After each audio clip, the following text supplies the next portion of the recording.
Maraming salamat to. Iwan muna namin kayo.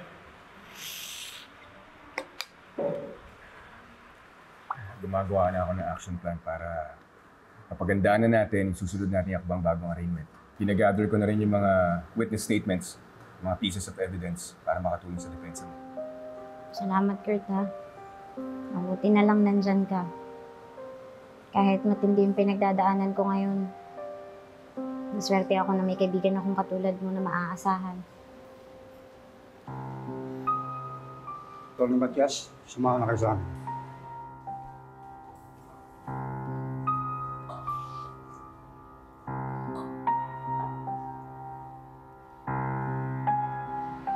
Sa wakas, nakikita na rin ng lahat ng tao ang tunay na kulay mo, Lilet. You know what? Muntikan mo na rin akong maloko before. I was already willing to let go of our troubled past. To embrace you as my sister. At yun pala, ikaw ang pumatay kay Mati. Kaya hindi ka dapat kaawaan. Ang bagay sa'yo, mag-suffer, ma-humiliate, matanggalan ng lisensya, at mabulok dito sa kulungan. Ano bang kailangan kong gawin para maniwala kang wala akong kasalanan? Buhayin mo si Mati. Ibalik mo siya sa akin. Kaya mo? Alam mo kung nakikita tayo ni nanay ngayon mula sa langit. Hindi siya matutuwa dyan sa ginagawa mo na dinidiin mo yung sarili mong kapatid. Huwag mong binabanggit-banggit ang pangalan ng mommy ko.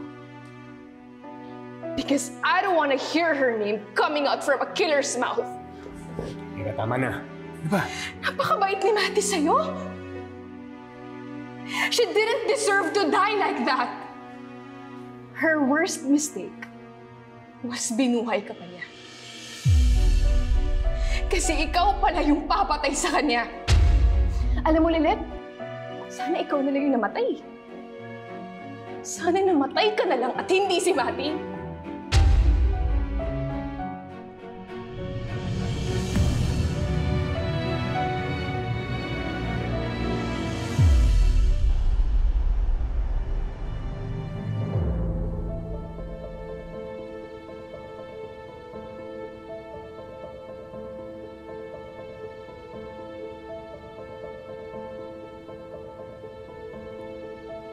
Lang nga. Ano, may children's party ba? Ba't nagpadala pa ng clown? Sera, hindi. Hindi clown yan.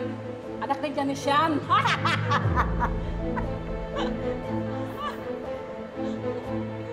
Hoy, bulilit! Ba't ka nakalaboso? Ha?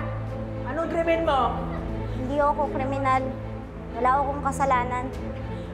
Yan din ang sinasabi namin lahat. Bumantog-tugi na yan.